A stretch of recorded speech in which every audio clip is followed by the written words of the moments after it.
నమస్కారం.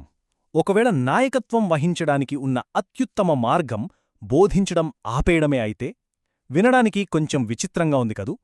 ఈరోజు మనం ఒక పవర్ఫుల్ కోచింగ్ పద్ధతి గురించి తెలుసుకోబోతున్నాం.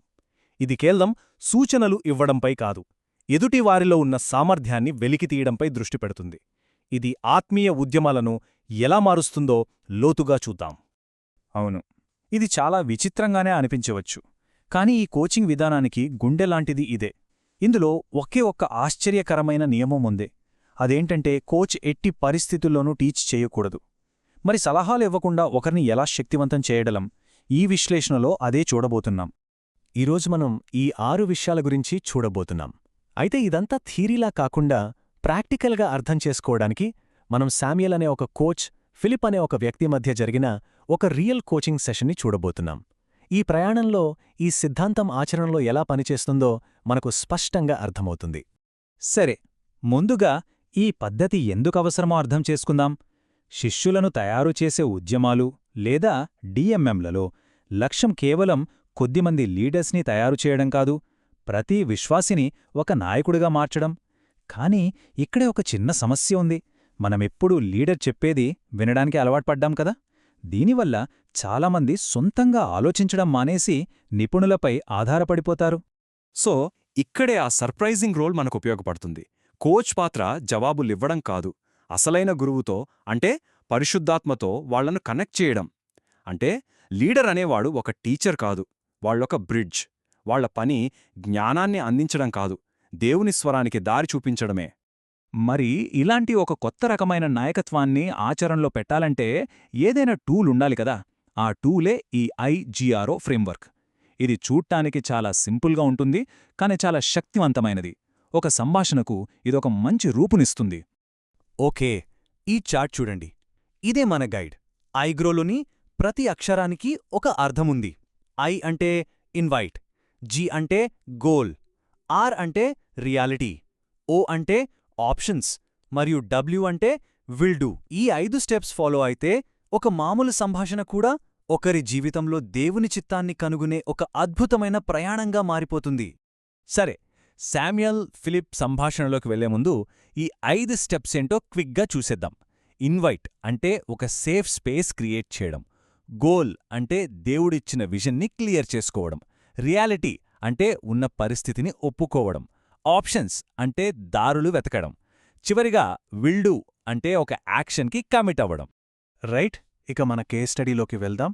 ఇక్కడ మనకు 2 వ్యక్తులు ఉన్నారు. శామ్యుయల్, అతను కోచ్, మరియు ఫిలిప్, కోచింగ్ తీసుకుంటున్న వ్యక్తి. వాళ్ల గోలేంటంటే ఫిలిప్ ఉన్న డిస్ట్రిక్ట్లో ప్రతి ఒక్క విశ్వాసీ వాళ్ల ఇళ్లల్లో, వాళ్ల సర్కిల్లో ఒక చిన్న డిస్కవరీ బైబుల్ స్టడీ అంటే DBSని స్టార్ట్ చేసేలా ఎంకరేజ్ చేయడం. సరే, ఇప్పుడా కాన్వర్జేషన్ ఎలా స్టార్ట్ అయిందో చూద్దాం.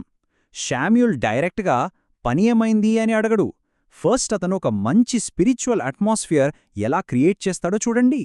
ఇక్కడే మనకు ఇన్వైట్ మరియు గోల్ స్టెప్స్ కనిపిస్తాయి. శామ్యుయల్ అడిగే మొదటి ప్రశ్నల్నే గమనించండి. ఈ మధ్య దేవుడు మీకు ఎలా సహాయం చేశాడు అని అడుగుతున్నాడు. నువ్వేం చేశావు అని కాదు, దేవుడేం చేశాడు అని. చూసారా, ఒక్క ప్రశ్నతో అది ఒక ఆఫీస్ మీటింగ్లా కాకుండా ఒక స్పిరిచువల్ షేరింగ్గా మారిపోయింది. ఇదే ఇన్వైట్ స్టేజ్ యొక్క శక్తి.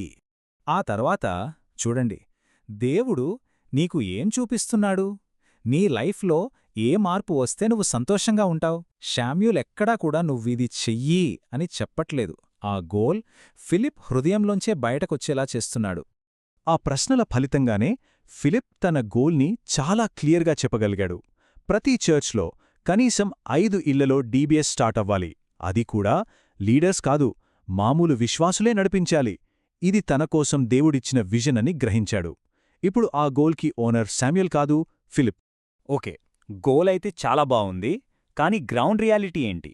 ఇప్పుడు మనం కాన్వర్జేషన్లో కొంచెం టఫ్ కానీ చాలా ఇంపార్టెంట్ పార్ట్కొచ్చాం. ఉన్న ప్రాబ్లమ్స్ని నిజాయితీగా ఒప్పుకోవడం. ఈ విజన్కి నువ్వు ప్రస్తుతం ఎంత దూరంలో ఉన్నావు, అసలు అడ్డంకులేంటి? శామ్యుయల్ ఇక్కడ ఎందుకు ఇంకా అవ్వలేదు అని జడ్జి చేయట్లేదు, కేవలం ఏంటి పరిస్థితి అని అడుగుతున్నాడు. ఇలా సేఫ్ స్పేస్ ఇవ్వడం వల్లే ఫిలిప్ నిజాయితీగా తన ప్రాబ్లమ్స్ చెప్పగలుగుతున్నాడు. సో ఫిలిప్ ఏం చెప్తున్నాడంటే, ప్రజలకు బైబిల్ అంతగా తెలియదు, కొత్తవాళ్లతో మాట్లాడాలంటే భయం, టైం లేదంటున్నారు. ఇవన్నీ నిజమైన సమస్యలే. ఇప్పుడు మామూలు లీడర్ అయితే ఏం చేస్తాడు? సరే, నేను ఒక ఐడియా ఇస్తాను, విను అని సొల్యూషన్స్ చెప్పేస్తాడు. కానీ శామ్యూల్ అలా చేయడు. ఇక్కడే అస్సలు మ్యాజిక్ ఉంది. చూడండి ఎంత బ్యూటిఫుల్గా ఉందో. శామ్యూల్ సొల్యూషన్ ఇవ్వకుండా, ఒకవేళ ఎలాంటి అడ్డంకులు లేకపోతే ఏం చేస్తావు, గతంలో ఇలాంటివెలా హ్యాండిల్ చేశావు అని అడుగుతున్నాడు. అంటే ఆన్సర్ తన దగ్గర్నుంచి కాదు, ఫిలిప్ దగ్గర్నుంచే రావాలని కోరుకుంటున్నాడు. ఆ ప్రశ్నల వల్లే ఫిలిప్కి ఒక బల్బ్ వెలిగింది. అదే ఓయికోస్ అనే ఐడియా.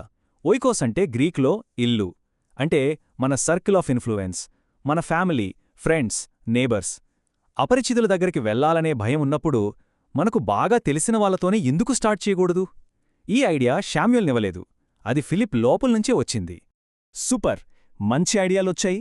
కానీ ఐడియాలు ఉంటే సరిపోదు కదా, యాక్షన్లోకి పెట్టాలి. అందుకే ఇప్పుడు మనం ఫైనల్, మోస్ట్ క్రూషియల్ స్టెప్కి వచ్చాం. అదే ఈ ఆలోచనల్ని ఒక కాంక్రీట్ ప్లాన్గా మార్చడం.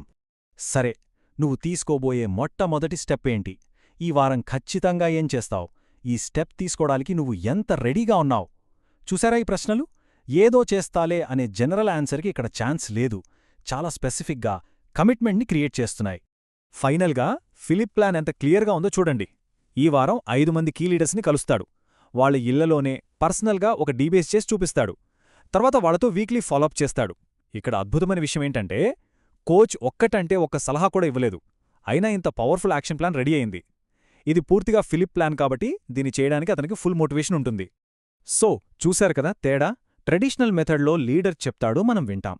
కానీ ఐజీఆర్ఓ మెథడ్లో కోచ్ అడుగుతాడు, మనం ఆలోచించి జవాబు కనుక్కుంటాం. ఒకటి డిపెండెన్సీని క్రియేట్ చేస్తే రెండోది ఓనర్షిప్ని క్రియేట్ చేస్తుంది. ఓకే, ఈ టెక్నిక్స్, క్వశ్చన్స్ అన్నీ బావున్నాయి. కానీ ఈ మొత్తం ప్రాసెస్ వెనుక ఉన్న అస్సలైన స్పిరిచువల్ ప్రిన్సిపల్ ఏంటో ఇప్పుడు తెలుసుకుందాం. ఫైనల్గా మనం గుర్తుంచుకోవాల్సింది ఒక్కటే. మన లక్ష్యం ఒక గ్రేట్ టీచర్ అవ్వడం కాదు, ఒక గ్రేట్ లిజనర్ అవ్వడం. మనం సైలెంట్గా ఉండి సరైన ప్రశ్నలు అడిగినప్పుడే అసలైన కోచ్, అంటే పరిశుద్ధాత్మ మాట్లాడటానికి మనం స్పేస్ ఇచ్చిన వాళ్లమవుతాం. సో ఈరోజు విశ్లేషణను ఈ ఒక్క ప్రశ్నతో ముగిద్దాం.